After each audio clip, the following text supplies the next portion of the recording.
Here's your First Warn Weather forecast first, sponsored by Anderson Collision Center. Visit driveanderson.com. Well, after some cloud cover and a few rain showers out there earlier today, it was nice to be able to see some sunshine. That sun boosting our temperatures into the upper 70s and low 80s. We're now up to 81 in Rockford, 79 in Freeport, Dixon, 81 in Janesville, and 76 degrees our current temperature in Poplar Grove. It's been a little windy out there. Our winds have been sustained from the west and northwest, anywhere from 10 up to 20 miles per hour. Might actually see those winds pick up just a bit here as we go through this evening with the arrival of a cold front. Now that front will bring in a couple of spotty showers once we get late into the evening. This will be after 8 o'clock, moving in from the west and northwest.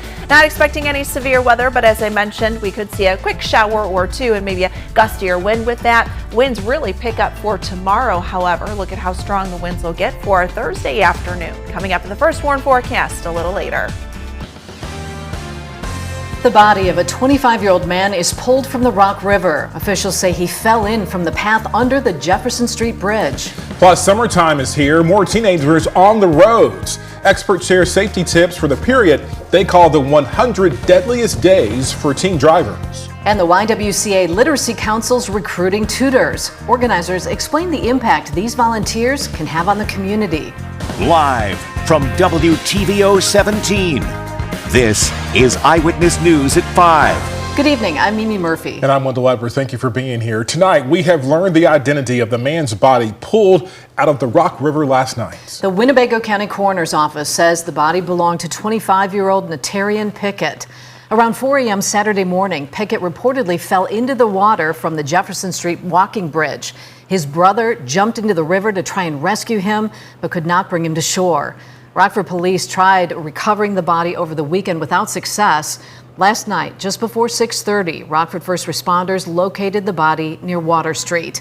An autopsy has been conducted and results are pending. His family started a GoFundMe page to raise money to fly Pickett's mother from Arizona back to Illinois. You can find a link to that on our website, mystateline.com. School's out for most, which means a lot of students will be back on the roads, including new drivers. And safety experts deem the days between Memorial Day and Labor Day the 100 deadliest days for teenage drivers. Rianne Weil spoke with local drivers who shared their concerns and possible safety tips. Rianne, what did you learn? That's right, Wendell, Mimi. According to the National Road Safety Foundation, 1,255 people died on Illinois roads and highways last year. As much as some of us may get frustrated with teen drivers, it's important to note that they may be scared of what's out there, and oftentimes they drive defensively. I spoke with a driver's ed teacher at Jefferson High School, and he said that he makes sure to bring relatable scenarios into his lessons for the students. Sometimes in Rockford you hear about some accidents that happen that involve teen drivers. They may be at our school or at a neighboring school, and we use that as an example, going here's a kid, student just like you, and this is what happened. And then we try to find out kind of some of the ins and outs. Were they speeding? Was it distracted driving? Was it driver error or something?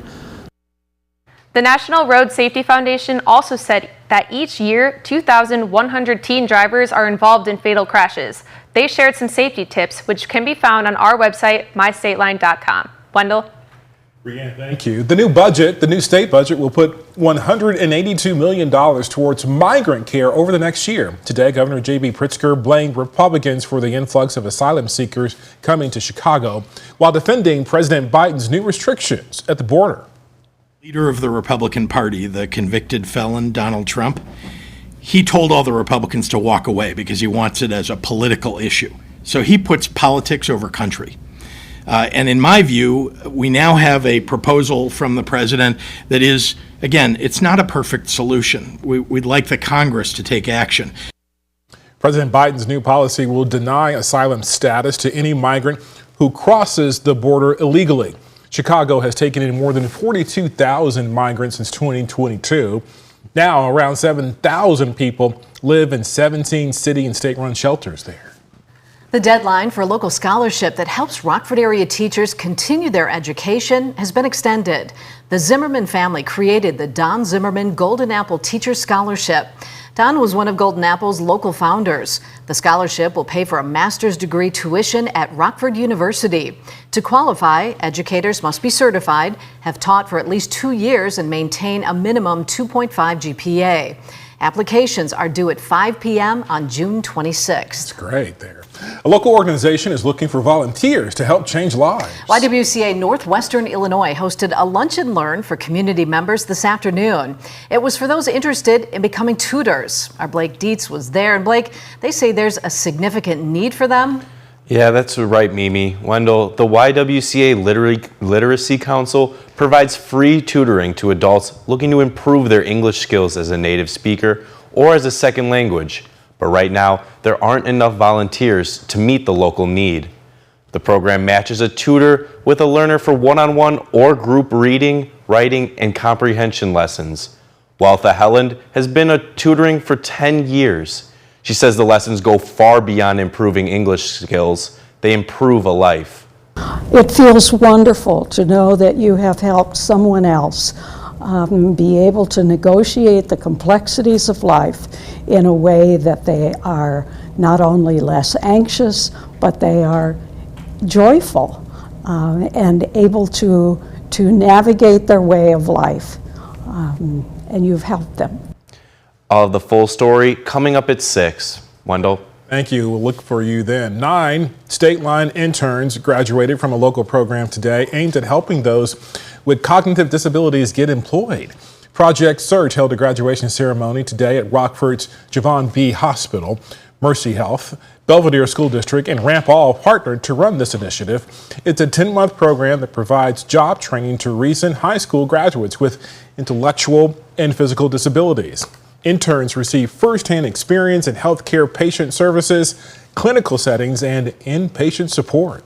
It allows the students that participate the opportunity to gain work and employability skills that they can take into the community within Rockford and surrounding areas to really become employable and employed throughout our communities. I have learned to be more independent and more open to opportunities, and I got to really connect with other interns. Project Search was first started in 1996 and has partnered with Mercy Health for several years. OSF Healthcare is holding auditions for new therapy dogs later this month. Therapy dogs provide comfort to both patients and hospital staff. OSF says doggy applicants should be able to sit on command, be calm in new environments, and get along with people and other dogs. Auditions will take place on June 29th. The deadline to apply is June 17th. Ever since the pandemic, OSF has struggled to find volunteers. Current volunteers say the therapy dogs provide a nice distraction for everyone in the hospital. People don't come to the hospital for relaxation, and so it's nice to be able to kind of just focus on something different besides the impending, hospital visit. The days here can be very long for both the staff and the patients, and it's a break in the day for everyone. If you think your dog may be a good fit, contact OSF Volunteer Services for more information. Senators on Capitol Hill considering a bill protecting women's access to birth control. Up next, supporters of the legislation say contraceptives are under attack, while critics say it's a waste of time. And coming up at 6, newly released data showing how many third graders can read at grade level. A look at the numbers from elementary schools in the state line. We've got a couple of rain showers off to the west of us here this evening. Those will move closer to us within the next few hours. A look at how long the rain is expected to stick around this time, coming up in your most trusted forecast a little later. You're watching Eyewitness News, your home team, with Mimi Murphy, Wendell Edwards, Scott Leber, and Chief Meteorologist Candace King. A birth control bill is grabbing attention on Capitol Hill today. Senators are taking action on the legislation, which is meant to protect women's access to contraceptives. Hannah Brandt tells us more about what's happening. Senators just voted on a motion to bring the birth control bill up for an official vote, but that failed, effectively killing the bill. A giant inflatable IUD stands in front of Union Station in D.C., a visual representation of birth control just blocks away from the Capitol, where lawmakers are debating the Right to Contraception Act. What this legislation would do is, in the name, it would codify every American's right to access birth control. Democrats say that federal protection is critical because birth control access is under attack. The freedom to decide if when and how someone becomes a parent should belong to Americans, not Republicans. Senator Tammy Duckworth accuses Republicans of trying to roll back reproductive health care across the country. But Republican Senator John Cornyn calls the bill absurd. And it's a waste of time. He argues birth control access is not in jeopardy from Republicans or anyone else. Contraception is available in every state in America, and there's no legitimate effort to change that. But Senator Tim Kaine disagrees, pointing to the Supreme Court's decision to overturn abortion rights. For those who are saying, oh, this is a non-issue, go back and read the Dobbs decision, read the invitation that was made by the court to go after contraception. Though Senator John Thune claims this bill is all for political show. These votes have nothing to do with legislating and everything to do with boosting Democrats' electoral chances. Democrats are also pushing a separate bill to ensure access to in vitro fertilization. They're hoping to bring that up for a vote in the coming weeks. In Washington, I'm Hannah Brandt. It has been a beautiful sunny afternoon across the state line, but we still could see some rain. Yeah, something about a cold front too. After the break, Candace times out our shower chances and tells us when that cold front will hit us. Now, your first warned weather forecast from Chief Meteorologist Candace King.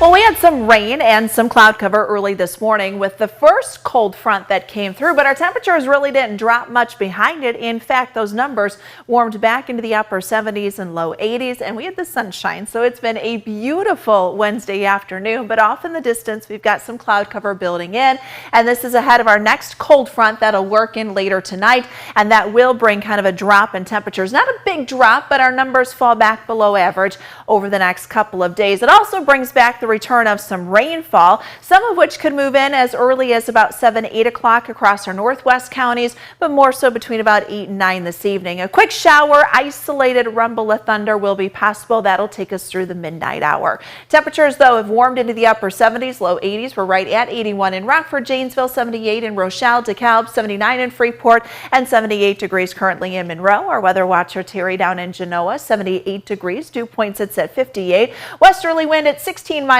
per hour and only 0.03 of an inch of rainfall here from what came in late last night, very early this morning, while other places picked up close to 3/4 of an inch of rain, even an inch of rainfall. Now, what comes in tonight isn't going to be much, but I will say with some stronger winds aloft, we may be able to transfer some of that wind down near the surface with some of the stronger rain showers. So we could actually have winds pick up for a time here late this evening, but a sustained wind from the west and northwest, anywhere from 10 up to 20 miles per hour. So with time through Futurecast, we can see those rain showers moving in from the northwest.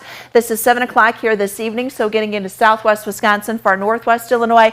I think as we get through again that 8-9 o'clock hour, we'll start to see some of these scattered rain showers begin to overspread from west to east. And as I mentioned, we could have maybe a gusty wind or two accompany some of the rain showers as they move in. Not anticipating any severe weather. The threat for any stronger winds remains up to the north and to the northwest of us. But this rain chance will stick with us through about midnight tonight.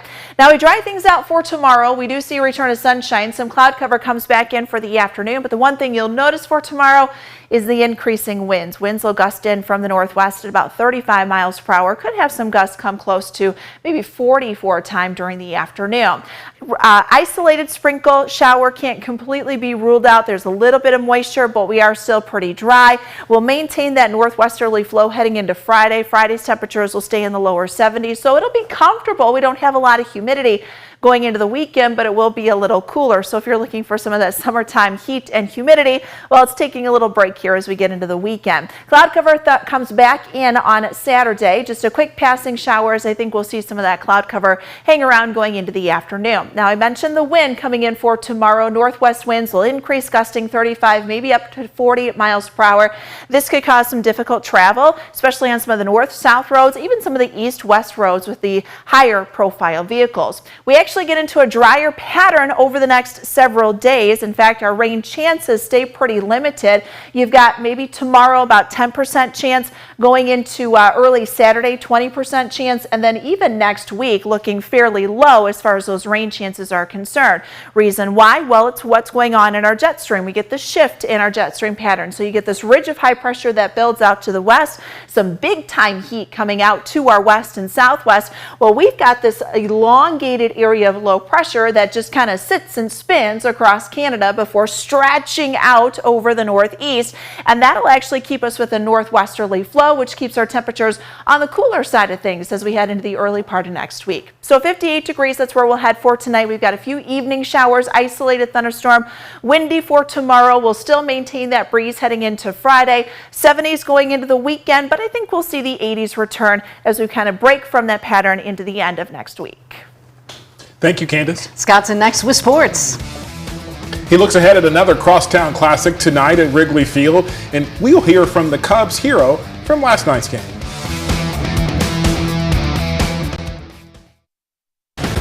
Now sports with sports director Scott Lever. The White Sox and Cubs are ready for round 2 of the Crosstown Classic tonight at Wrigley Field. The starting pitchers will be Eric Fetty and Jamison Tyone. Now, the Cubs will try to make it 2 in a row for a series sweep. The Sox will be trying to snap a 12-game losing streak. Last night, the difference was Ian Happ's 2-run double in the bottom of the 8th inning that lifted the Cubs to a 7-6 win. Happ is showing signs of life at the plate. He had 3 hits in the game. Oh yeah, I felt really good. It's probably the most emotion I've showed in a while. Yeah, that was cool. Awesome to get a win too. I mean, I think that's the cherry on top, is getting a nice win, especially against the White Sox. In Lake Forest, the Bears keep working out at their mini camp. Caleb Williams has had his good moments and his bad ones. Here's Cole Kmet's take on the rookie QB. Well, I've played with a bunch of different quarterbacks at this point now, so that's nothing new. But really, just being patient with it. You know, kind of understanding that there's a learning process to it, and especially as a rookie, there's a lot that you got to learn coming into the league. So, you know, I thought he's done a great job so far throughout OTAs. You can see those steps he's taken week to week. Chicago Sky rookie Angel Reese is earning a reputation as a bad girl in the WNBA. Last night, she picked up 2 quick technicals and was ejected from the Sky's game. The first was for arguing with an official. She got the second when she made a disrespectful little wave while walking away from the official.